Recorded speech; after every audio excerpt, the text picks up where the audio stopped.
What is up, everybody? Unrested out here on a very cold day in Kobe. Man, it is absolutely frigid out here, and yesterday it was so hot that all I had to wear was a light jacket, so it's quite a change in weather in these 2 days. That being said, today our topic is, I don't want to say depression, but kind of depressing situations. This isn't going to get into anything too heavy, don't worry, but it is going to get into some stuff that could be kind of dissuading of you staying in Japan long term. Some things that can kind of make you a bit sad, bring you down, or kind of bum you out while you're here. And it's things that you're going to face no matter what. They're most likely situations I have all faced probably. I think everything I'm going to mention today. And they're most likely situations you're going to face. And it's just a fact of life here in Japan as a gaijin. I think these are more specifically gaijin situations, hence I'm not putting this on the dark side of Japan. I think if it was Japanese depression, that would be more of a dark side of Japan type thing. Gaijin depression, well, you can have that in your own country, so that's not really the dark side of Japan. And like I said, again, this isn't really depression. This is depressing situations or kind of saddening or downers or bummers that kind of make your experience here a little less fun or harder to get through it sometimes. For the most part, you're going to have a pretty pleasant experience living in Japan. But there's going to be some, valleys in those hills, let's put it that way. So I guess I'll start out with one of the first things is kind of like the loss of friends. And the loss of friends occurs just due to the fact that you're living in a place where a lot of people are temporary. And I don't mean temporary in a sense of existence. Of course, I mean temporary in a sense of where they're staying or why they're staying. For example, I've made many friends who are students here, and my friends who are students here, nothing against them. I absolutely like them just as much as any other friend, but they're here for a very, very short time. Usually only 3 months, sometimes as long as 6 months. I've seen even up to 2 years, but for the most part, they stay here the shortest amount of time. Or even one other example is when I came over here with a company called Nova, 40 teachers on the plane. All of them have gone home except me, and I'm not a teacher anymore, I'm an illustrator, so I've not even stayed with any sort of that Kaiwa teaching stuff. I do a little of Yochien teaching and private lesson teaching on the side, which I guess private teaching you could call it Kaiwa. But more specifically, they're based around the lessons that I give privately, so not necessarily always Kaiwa. That being said, you'll end up eventually losing some friends here. I'm not saying you're going to lose all your friends. I'm not going to say there's not going to be other lifers that are going to hang out here with you. Like I've got Tokyo Sam, I've got Hiko Simon, I've got Victor, But they also live pretty far away, right? They're up in Tokyo, 2 hours by bullet train. Nagoya is at least an hour and a half if I want to get there. I guess Busan Kevin out here in Kobe, I don't know if he's a lifer though, he always talks about heading back to Canada. Nothing wrong with that too, of course. Who else? Not many others that I know of that are here for long term, and a lot that have gone back. For example, even recently, made friends with Regan in Japan, and Shane is his channel's called like Shane in Japan too. I always want to call everything in Japan. They're both, Shane's already back in America, and Regan's heading back soon. Understandably so. I think they never had long-term Japan in mind, which is fine. They've still got a lot on their plate for what they can do for the future. I myself am an old, decrepit man and have no dichotomy of paths forking in my future. My horizon is set in stone, and I cannot change it any longer. No.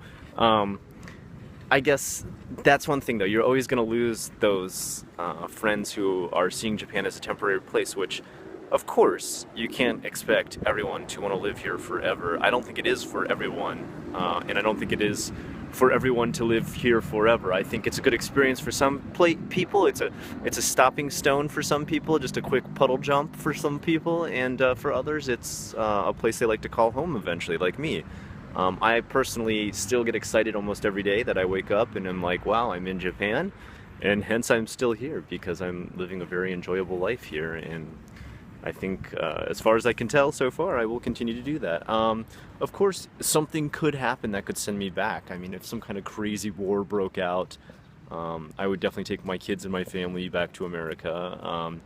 if some kind of famine or some kind of disease or something, I don't know what could happen. You know, you never know. You really never know. So never say never, but for the most part, I'm a lifer. Maybe when I retire, I won't retire in Japan because I'm not going to have a pension even though I pay taxes. We don't get a pension because fuck Gaijin. That being said, some other problems, and this was one, I guess this didn't affect me so much, so I guess not all these affected me. This one didn't affect me so much as I saw it affect other people. I saw people like literally break down and cry over this, just not being able to read anything. Going to a store and just wanting to buy a simple ingredient or a simple kind of food, and you just can't read anything. It's all in kanji, all the instructions on the back are in kanji, all the ingredients are in kanji, kanji, kanji, kanji. And if you didn't study any of it, even if you did, even if you studied like probably like 300 or 400, you knew 300 or 400 when you came here, you wouldn't be able to read crap. You wouldn't be able to read anything at all. So, I mean, you'd be able to read like, you know, simple road signs and the names of places and stuff like that. But I mean, ingredients get into some pretty complicated kanji that are not so commonly used, and not so commonly used in a lot of the books you study. Like, why would the first words you learn have to be things like, you know, protein, carbohydrates? Like, it's not really practical, right? So you're not going to learn those right away. That being said, I remember I had a friend who was working at the school I was at the time, and I remember we just had a break, and we went to the grocery store just to go buy some food to eat for our dinner break at the time. We were working night shift, and she just broke down and started crying, and I'm like, whoa, what's wrong? What happened? Like, are you okay? Like, you know, she walked away for a second in the grocery store while we were shopping around because there was a grocery store really close to our workplace. I'm like, are you alright? Like, what, did something happen? And she's like, I can't read anything. And I mean, she's like a really rational girl. We're talking about a very intelligent girl with a master's in library science, incredibly intelligent, and she just had like a total breakdown. She's just like, I can't read anything. I'm so pissed off that I can't, and everything's so frustrating, and I don't know where the hell I am, and you know, and that can be really a major thing for some people. It can be really disorienting, understandable.